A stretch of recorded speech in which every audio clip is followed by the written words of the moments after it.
It's Friday, the 15th of September 2023, and I'm on day 44 of my LionDiet challenge of eating only beef, salt and water, which I'm trying to do for 1 year. I've been on a carnivore diet for 5 years, but I have tried to introduce certain vegetables and different things at times, but they've always made me feel unwell again, so I can't seem to introduce anything back. Anyway, yesterday I talked about pollution again, because if you look at my videos, I was posting daily, but the pollution came in and then I got a bit ill and I couldn't even post then. I couldn't even do the videos, I wasn't well enough. Pollution got better yesterday, so I posted a video in. But last night then I got a really bad headache and it lasted all night. It's been bad all morning, still a bit bad now. I felt a bit sick. Now the pollution's been good. So it's not to do with the pollution, but I did increase my fat, the amount of fat I was eating. I got minced beef, I got the really fatty 20% minced beef. I got 5% minced beef. I usually mix them together to reduce the fat a bit. But I was putting more than 20%, trying to increase. And I think that's what done me. And for some reason, and I have no idea what it is, because I've tried the fattiest of fat, increased the amount to eat possible. And no matter how much I've eaten it through all the years, it still seems to bother me. And it seems to cause me the headaches. So if anyone knows what that could be, I don't know, but I know I get pains in the pancreas area and my liver and my gallbladder area. But like I said, I've been on a vegan diet, I've been on a fruitarian, I've been on ultra low fat, and during that time I was racing, bike racing, cycle racing, and my performances increased. My heart rate increased better. I could push a higher heart rate. Like my maximum was about 180, I could push it up to 184.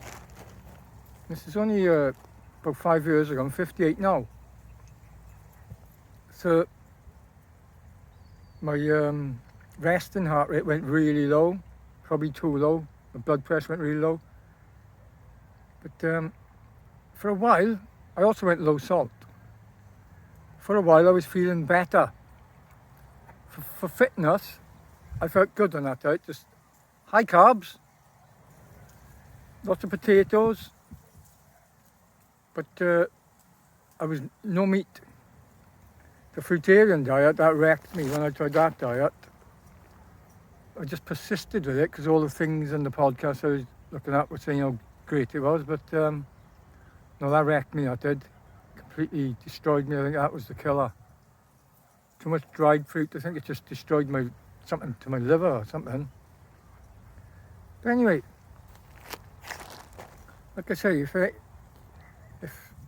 do get some followers and they have any ideas why I can't seem to tolerate the fat, why I get these headaches with it, I've got a thing called Gilbert syndrome, which is it's like a disease with the liver where you have trouble with the bilirubin build-up. So the body's producing bilirubin, it's not breaking it down properly, it can build up. My skin can turn yellow. And it could also be to do with that, like not only like if I'm eating too much fat, but also if I do too much heavy exercise or hard work or anything like that, anything physical, which I can't seem to do at the moment. If I do overstrain myself or stress or anything, I think that seems to affect the bilirubin. It could be the Gilbert syndrome that is my problem, which obviously the pollution has a really bad effect on. So I just maybe not pollution's not going to affect people like it does me. Maybe not normal in that way. Anyway, I'd like to talk about today when I was getting really ill all the time, when I was eating bad diets and things and getting really, really bad, in bed for days, losing loads of weight, sick all the time. I couldn't work out why. Like some days I'd feel okay, some days I'd get ill.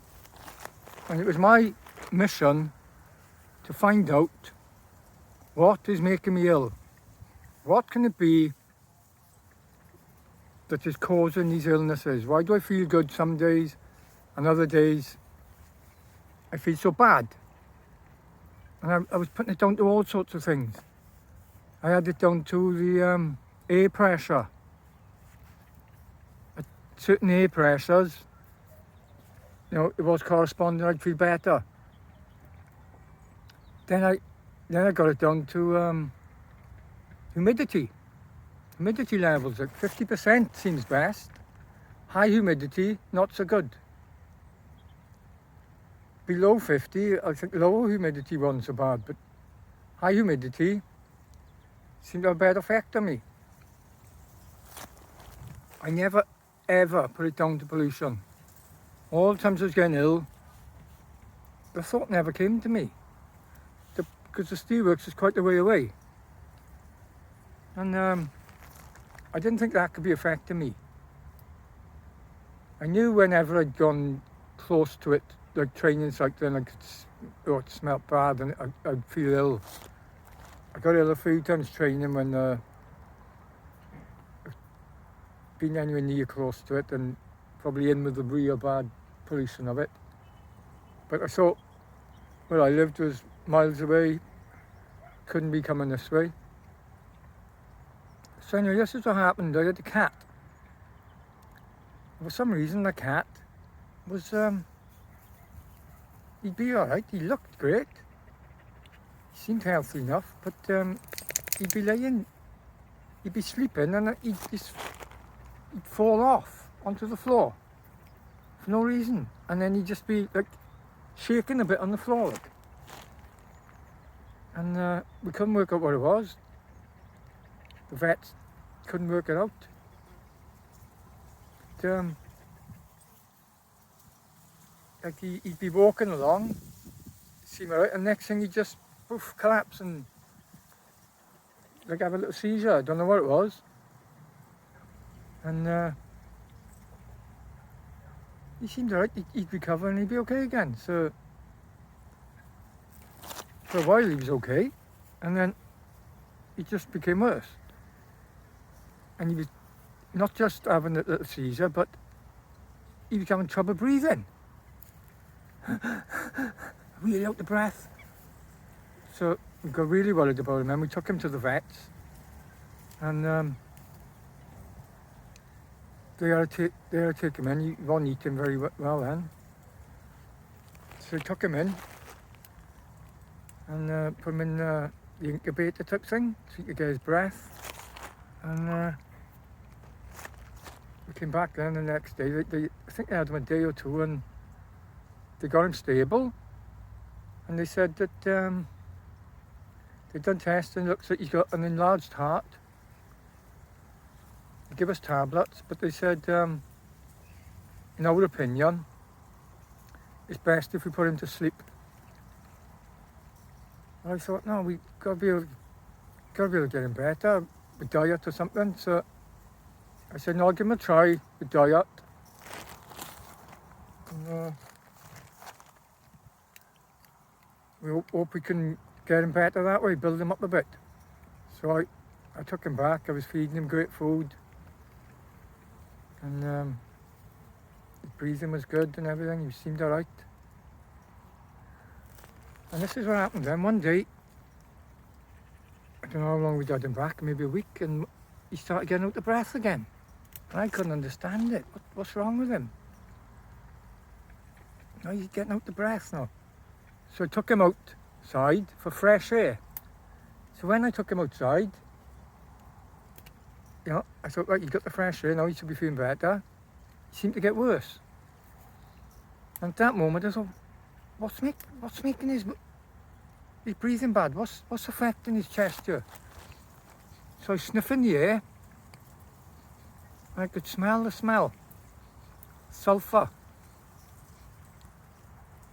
Probably the first time I was actually looking for the smell. What smell? Sussing out. Maybe my sense of smell became better because it was like an urgent thing. And I could smell the sulphur and I recognised it. I thought, that's from the steelworks, isn't it? That's the same smell as the steelworks sulphur smell. Which I've smelt before, don't it? So like my dog's doing my head and she's chewing branches on the tree. So I checked the weather maps then. Wind direction, you can show the wind direction where it's been every hour. And I found out it was blowing directly from the steelworks. And that is when I first found out about the pollution hitting where I live, which I didn't think it was. And not only that, but like I wasn't feeling too well. So you got the cat going ill, you had me going ill. But he was seriously ill, I wasn't. He was more sensitive individual, being so small as what he was, than me probably, innit? So, Mary taken back into the vets, and sadly they had to put him down. It was just a terrible experience. And when they did put him to sleep, they injected him, there was lots of water come out of his lungs. And the vet said no wonder he couldn't breathe. So he had, his lungs were full of water. But from then on, I became attuned to that smell. If that smell appears where I live now, I will pick up on it. And straight away I can look at the weather maps, and I'm never wrong. It's blowing from the steelworks. And I also know that when it blows from there, I don't feel well. I'm not feeling too good. So, just a little story. But how bad the pollution is. Right. The other thing I wanted to say about a video I saw today about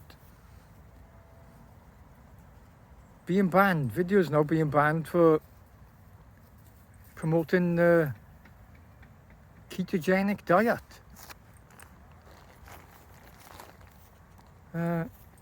It's going around now that videos to promote the ketogenic diet are going to not show up in the rankings, and my videos don't seem to be showing up in the rankings. Nobody's found them so far. So I don't know whether carnivore is also being put down in the rankings, but it looks like only the WHO recommendations is what they want us now to follow. And anyone who has any thought, individuality of thinking is going to be demonized. Basically, you can't think for yourself anymore. You know, you can try all, I know what foods make me feel okay. So they can't tell me I should be eating them foods, because I know they don't make me feel good. So how can they demonize me for something that I know and call me the uneducated, or I don't know what they're planning to do, but I can't say for certain, but it seems like they're trying to make us unhealthy as they can to make as much money out of our earnings back to them. They're not worried about how long we live, how much we suffer. That's what it seems like. You know, you only got to look at the recommendations for people with diabetes, and that's no health experts telling us what's best for us to consume. That's people saying carry on as you are, just if you develop it, you can take the insulin, you'll be okay. That's basically what they're saying. So, you know, do we need to be run by a nanny state? we like little children who need to be told, this is what's best for you, you must follow our advice. You mustn't think for yourself. Science used to be brilliant. The scientists, the things we've worked out through the years have been amazing. But now it's getting to the stage I don't trust anything scientists say. They all seem corrupt. You're not doing it for the sake of science, for the sake of knowledge, for the sake of advancement. It's all for the sake of making money for governments. That's what it just seems like. It seems like I say, I don't know for certain, this is just my opinion. Am I allowed to have an opinion? When will opinions be banned? Because we need, in order to advance the human race, we need to be able to have conflicting viewpoints on things. We need to have debates. One person may think one thing is the best, another. And then you need to debate. And proper debates. Not the way now being shut down, silenced, called names, tried to have life, that's what the way it's going now. Ruin your life, ruin your reputation, just because you have an opinion or different point of view. Where are we heading going that way? So that's just a couple of thoughts I had today. But the main point was about the pollution. Now, once I noticed the pollution was definitely when the steelworks came along, and the bad effect it had on my cat, obviously affected him through the years. That's when I started looking at all other pollutions and what were making me ill. And as my ill health became worse and I became more ill health, more smells were affecting me. And that could happen to any one of us. How much your health is bad, you become allergic to all sorts of different foods. Different foods are making you get eczema, making you have arthritis, gout, it's Hashimoto's disease, Crohn's disease, MS, Alzheimer's, all the different diseases which are obviously from diets. Can obviously come from pollution as well. It's not just diets. Maybe if we want so much pollution in the world, this is what people don't even think. Maybe we could eat all them rubbish diets and be okay. Because I often found that I could eat foods that I couldn't eat when the pollution was good. When the pollution was good, after a few weeks, I started to feel like I'm getting better. Feels like I'm actually getting better. I could tolerate foods better. So it's the toxic. I think it's the toxic load. The body can only detox a certain amount of toxins, pollution in the body. So everyone's different with the amount they can detox. So if you can detox more than you're taking in, and you've got a healthy body like that, you're going to be okay. But if the pollution in the body is getting higher than you can detox, then everything's going to suffer. Joints, brain, especially the brain. The brain will start to get affected by all the pollution and the ability to think normally. And obviously, when that happens, you're going to get high anxiety. Anxiety is going to build up. You're going to start to have fear. What's wrong with me? Worry. What's going on? Why can't I think straight? Why can't I remember anything? Why can't I type on the keyboard properly today? Why am I missing keys and making so many mistakes? Doing an email today, what's wrong with me? Why do I feel so bad? Why is my head hurting so much? So, just a few thoughts of the day. I'm going to leave it there for now. Okay, hope you enjoy my little bits of things I've picked up through the years. There's a lot more, and if you like the videos, like the video and subscribe, and write the comment. I will write back to you. Thank you. Bye for now.